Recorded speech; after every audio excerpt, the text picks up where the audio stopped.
Coming up, a company town with an iconic look. Then, an artist space in a town with a fascinating history. And later, it's a story of an Appalachian migration.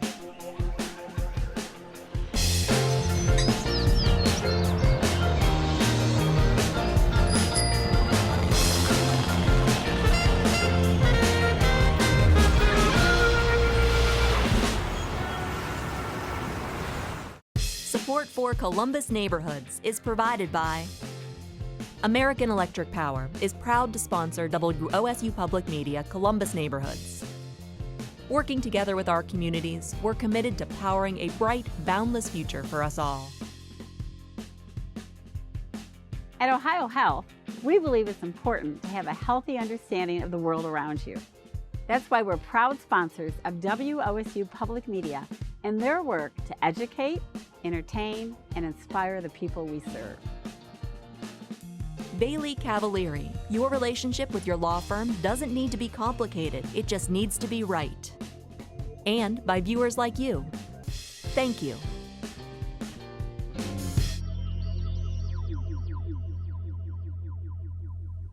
Columbus's railroads are part of a vast network connecting countless destinations. In the late 1800s, thousands of carloads of coal and tile came to Columbus from Haydenville, which today is called the last company town in Ohio. Here's the story of Peter Hayden and the empire he built with coal and clay. Peter Hayden was this rather remarkable individual from New York. He started out when he was about 19 years old and signed a contract with the Auburn Penitentiary for inmate labor.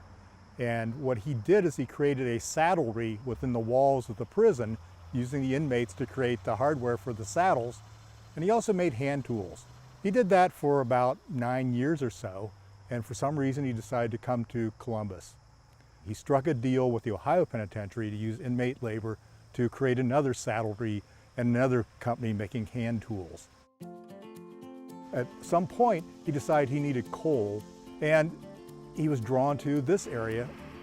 We had the iron ore, we had coal, there was salt down here, sandstone, all this that they needed elsewhere. Hayden was fortunate in that he arrived just as the canal system was unfolding across Ohio. The feeder canal to Columbus was completed in 1831 and started extending this way, reaching down to, through Nelsonville to Athens. Yeah. I'm amazed at how square they are. This canal ran from about 1836, there was about 30 years. It's about all they got out of the canals. Then it was replaced by the trains.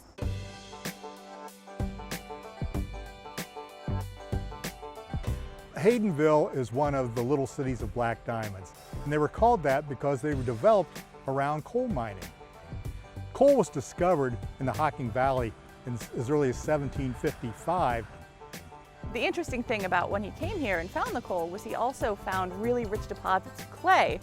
It was in 1883 that Peter Hayden founded the Haydenville Mining and Manufacturing Company to take advantage of the clay that was here. And they used the clay for bricks, for silo tile, for conduit, anything that you could make out of clay they made here. They even made umbrella stands. Work in a tile factory would be very hard, very hot labor. It would be sweaty. You would be on a team with a lot of people doing very, very manual work. The plant had up to 360 people at one time working for them. Some worked in coal mines, some worked in the clay mines, some worked on the railroad and in the factory, in the kilns. And there'd be somebody standing there shoveling coal in that thing all day.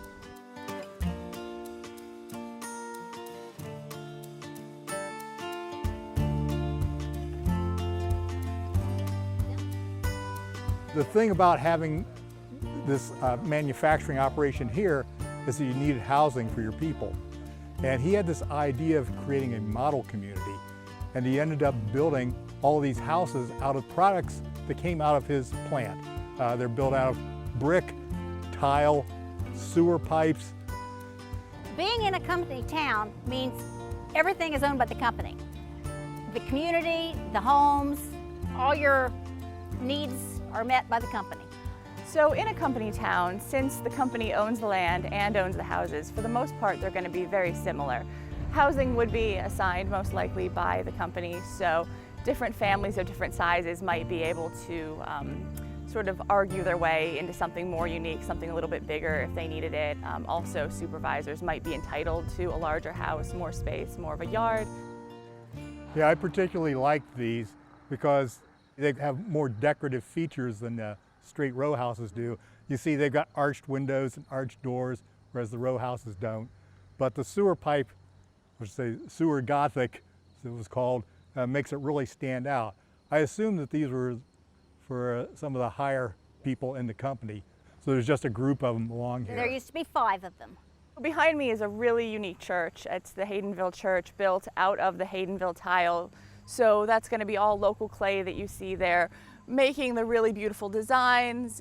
I found this fascinating, that the town basically was salesman samples, that they would bring customers to Haydenville to see how their tile and brick and everything they manufacture, all their ceramics could be used. This house behind us, it's built of silo tile. Yes. So if you want to see what a silo tile building would look like, this is an example of it. There were 17 or so built in about 1917. We had a couple over by the Hocking River, and we had this one, and then the rest were clear over at the mines. So one of the problems with a company town is when the company leaves, when the company folds, when there's massive layoffs, there's no longer a town to be supported. There's no more company store. The people who lived there either don't have their homes anymore because they're not working for the company anymore, or if the land has been sold off to individuals, there's no real reason to stick around. And unfortunately, that's part of what happened in this area. This was partially due to the rise of mechanization. Haydenville was considered the last of the company towns. The Natco company sold off the houses in 1964. That time there were 112 houses, 8 of which were doubles. From an industrial standpoint, Peter Hayden definitely was one of the founders of Columbus. He had his fingers in everything, and he had businesses in Chicago, Detroit, San Francisco, New Jersey. He was in banking. He was involved with streetcars. He made cannonballs during the Civil War. His bank, the Hayden Clinton Bank, is the oldest building on Capitol Square in downtown Columbus, and yet, we don't really recognize his name anymore. Now, he was also well loved here.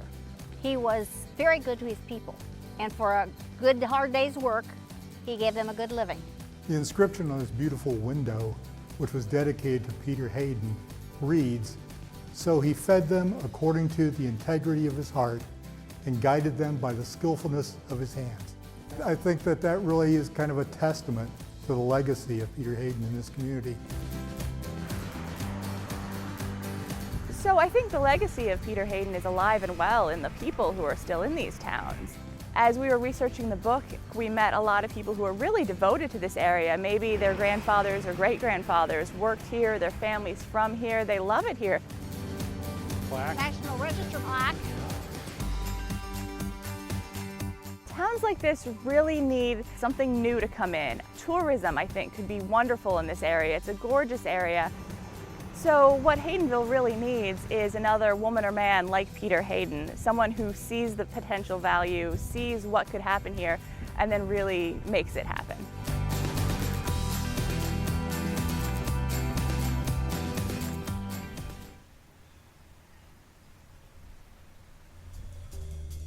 Next, a group of artists take over an old church in Wrenville. Then, one man's story of being shaped by Appalachia. We're exploring Southern Ohio destinations in this episode of Columbus Neighborhoods. Many people don't know about the fascinating history of Wrenville, once a thriving coal mining community in Perry County. We sent architectural historian Jeff Darby there to find out more about its past and present. Well, we're headed back to coal country, down in the Little Cities of Black Diamonds region that once were 70 communities that were center of coal mining in southeastern Ohio, and we're going to go down to Wrenville, established in 1879 by a Chicago businessman named William Wren. What was interesting about this particular community was it was African American. In fact, it was integrated, and it was the only one that was. The other coal mining communities were pretty much all white.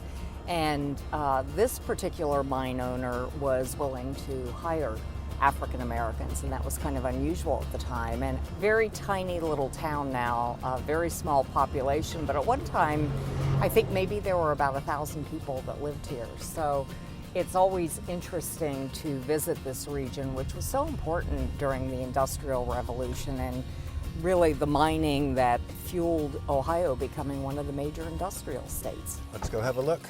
Sounds great. Oh, the town hall. Back to Renville. Yeah, the town hall is looking pretty good. Remember we came here some years ago and helped paint it? Yeah, it's missing a window, but it's still here. And they have historic markers up now, which is great. It's about Renville, but also Richard L. Davis, Yes. which is important for people coming here today to really understand that history. And the local historical folks have this house for preservation purposes. And then, of course, Renville Artworks in the old First Baptist Church. Which is always a really interesting place to visit. Looking forward to seeing what's new here.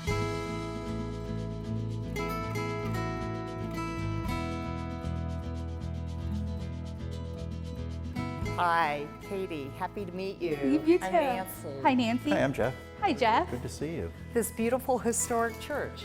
Dating Yeah. 1861? 1861, is that when the church was built? Yes, the church dates back to then. When it closed, it was just recently, probably in the 90s. And then we started here in 2002. That's when our program here was founded. What a great use, and it has beautiful details. It has this great tin ceiling and these windows and a big open space, which is really conducive to this kind of use, isn't it? It is. It has a lot of natural lighting, which obviously is awesome for an art gallery and space. And the open floor plan kind of keeps a communal feel with all the artists. It's very much a family setting here, but giving each other enough space to create. Tell us the idea behind the artworks, how it got started. And what It started as a pilot program by Joel Yeager and Wayne Savage, and they used a state grant to start a art program for artists with developmental disabilities. And so that was a great success.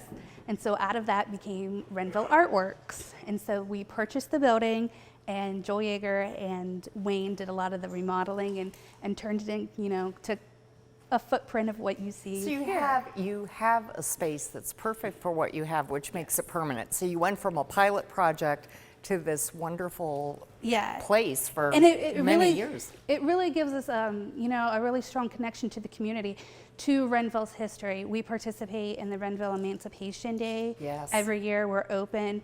We've donated to the local government here, and it really gives us a strong connection to the history. The people who have lived here often come back, walk in and tell us all kinds of great stories about when they used to attend church here. This is such a vital center of activity for Renville, but for the region as well. And you can tell that this really is an artist studio. Look at all the art supplies that are around. And artwork's on the wall. Yeah, it's a studio and gallery space. We do have an open house here every spring where we invite the community in and serve refreshments. And it's a great opportunity for people in the surrounding areas, not just our family and friends, but really art collectors and supporters. You have a real following. We do, they do. Each artist does too. It's really neat to meet people who say, yeah, I collect, I have a bunch of Rufus, paintings, or I have a bunch of Glenn stuff. Yes. And they're very excited, and you see their face light up when they talk about what they've already purchased and kind of what it means to them. So let's take a walk and I'll show you guys some of the stuff. We have a lot of artists, and they all have their different styles, just like any other artist. This is a really important thing to this community. Art is such a wonderful thing to be involved in because it makes an even playing field for everybody. Yes. It doesn't matter your disability, it doesn't matter your education level, it doesn't matter your religion, your age, anything. Art comes from within, it comes from your own talent. And when somebody looks at this art, they don't know about the artist, they don't know what they can or can't do. They don't have that prejudice that you have when you see somebody with a disability. And it's interesting to see the different styles of the different artists. They might use different materials, they have a different style, maybe different subject matter, so they all have their own personality that comes across. Just like any other artist, you paint what you love, and we have Susie loves her cats, and so you can see you know, the vibrant colors she has. And that's Wonderful. very much reflective of her personality. She's very bright, she's very outgoing. Roy loves wildlife. He loves all kinds of animals, very exotic animals, and so you'll see. So is that one of his? It up there? is. Yeah. He has his chimps, you know. How many artists do you work with here? We have about 19 artists that total, and we have about 9 a day. That gives us enough space that we have enough space for everybody to work, but it's still very, you know, a relaxing, calm, creative atmosphere for So it everybody. looks like everybody has a station where they work. Do they just set up their own little space and they can? Yeah, we don't really have an assigned space for anybody. I mean, this isn't school. Everybody's an adult. They take care of their own space, but just like everybody else, we have our own. You know, I like here, this is my safe spot, this is where my things are. So they'll come in and they'll set up their own space, and we help them with that and their tools and materials that they'll use. And A lot of the artists, you are two-dimensional, but you also have three-dimensional works around, I'm noticing. So these artists work with all kinds of materials. they do. We've done sculpture before, we've done woodworking and burning. As you can see right behind you, we have this really awesome Yes. snake. Yeah. Angel did that. That's one of her big ones. There's a lot of landscaping, a lot of outdoor materials. Lots of flowers, Lots lots of of nature. flowers. Well, Of you can course. see that a lot of your artists are sort of tuned into current culture, what's going on TV and the movies. Yeah, there is. We've even had some political cartoons people have done. I thought it was funny. Yeah, this piece is actually. This is underway. It is. This is something Teresa is working on, and it's something that we kind of call a forgery. She likes to take, and she's been very good at taking famous paintings and kind of redoing them, finding inspiration for them. She loves Vincent van Gogh, and so you're going to see a lot of classic stuff reworking. Lovely. Starry, Starry Night, the sunflowers, everything. I mean, like it's really awesome. The artists and the classics they take So inspiration from. she's improving on Van Gogh. Absolutely. Well, Katie, thank you so much. We have been here before, but you've told us things we didn't know and really expanded our understanding of what the Artworks does, and it's been just wonderful. Absolutely. You guys can come anytime. Thank you for visiting and helping us share what It's we a do. happy place. Thank you for what you do. Thank you.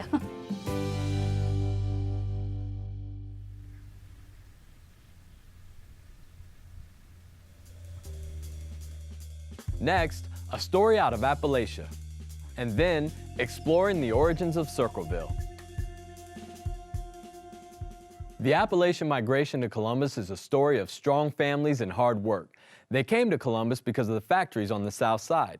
But when the factories shut down, Appalachians still came, and they're still coming today. Here's one man's story. I'm from Fairmont, West Virginia. Well, I would consider myself Appalachian, and I know that there's two different pronunciations of that term, but I grew up saying Appalachian.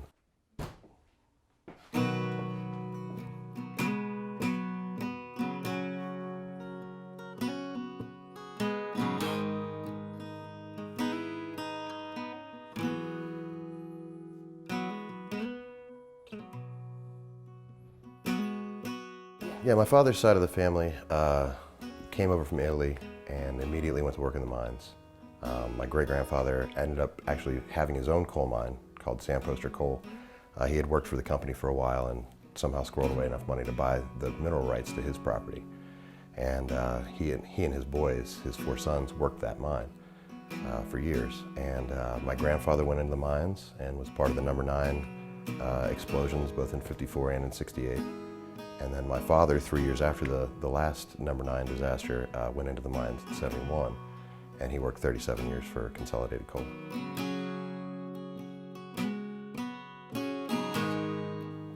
There's a certain kind of mindset that you're instilled with. There's a lot of self-responsibility, I guess. There's a lot of self-care.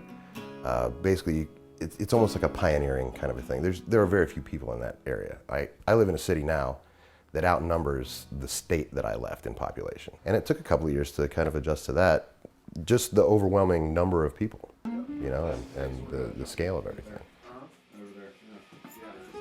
And so it's just those kinds of things, that self-reliance that I'm only a generation or 2 removed from, that, you know, coming here sort of made me stand out like a sore thumb in a way. You know, like I'm covered in grease because I worked on my car. I'm fixing just anything and everything for my friends. And, you know, it came down to the way that I play music. You know, I put out my own records. I had my own record label. I ran my own bar. I bought 2 music venues and ran them so that my friends would have a place to play their weirdo music, you know, and to create like a space for what I saw as the art of this area, which is incredibly influenced by people from where I'm from. That's one of the things that I try to do with my music, is to tell the stories of where I'm from, to make it a little less mysterious, and, you know, shine a light on the fact that we're all just kind of doing the same thing here. Like, we all fall in love. We all know people who are addicted to something. We all know people that are, you know, lost in their jobs or their careers or their own minds or whatever. And so, you know, we try to tell those stories. Hold your memories, 'cause nothing will replace them. Like a meadow in the breeze, or the towns we were escaping. Folks like you and me, we land here when we're running.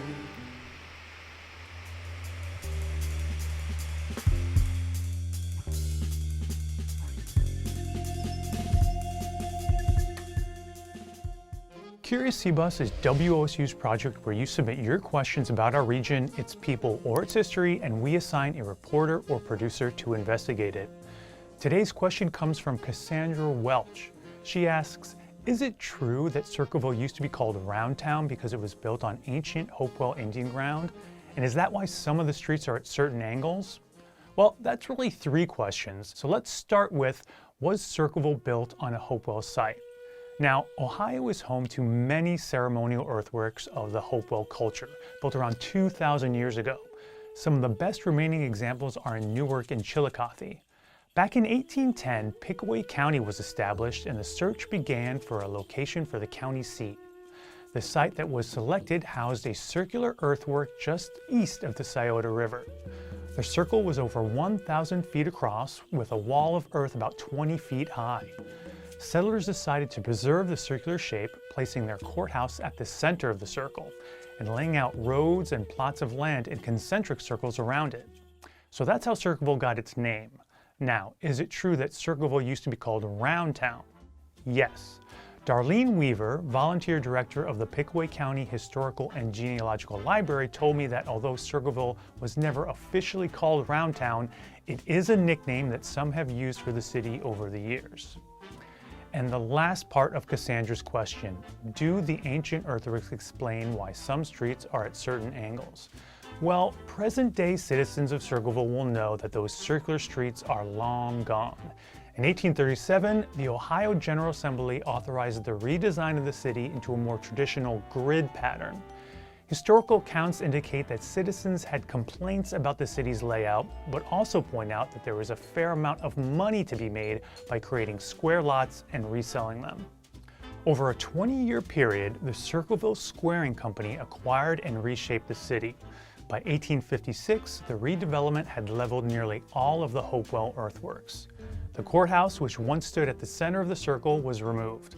On a map, that would be located at the current intersection of Court and Main Street in town. Today, the name Circleville is the only trace left of what one historian called one of the most remarkable relics of a prehistoric age. It's important to note that right next to the circular earthwork was a connecting square-shaped embankment of a similar size.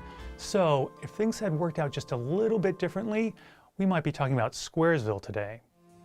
Do you have a question for Curious C-Bus? Head to wosu.org/curious to submit your idea, vote on which question we should investigate next, and see what we've covered so far.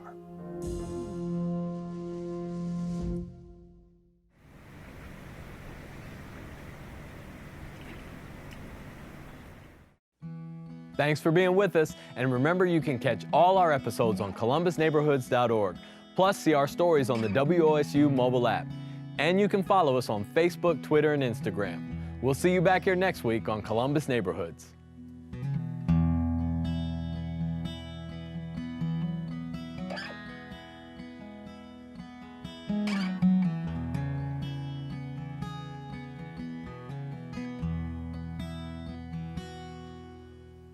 West Virginia in my rear view,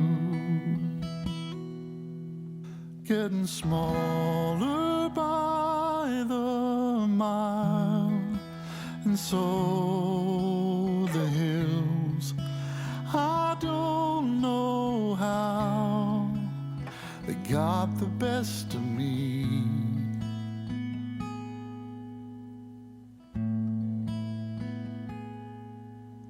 So I moved up to Ohio with a suitcase and a plan, and so this song began to trend. Support for Columbus Neighborhoods is provided by American Electric Power is proud to sponsor WOSU Public Media Columbus Neighborhoods.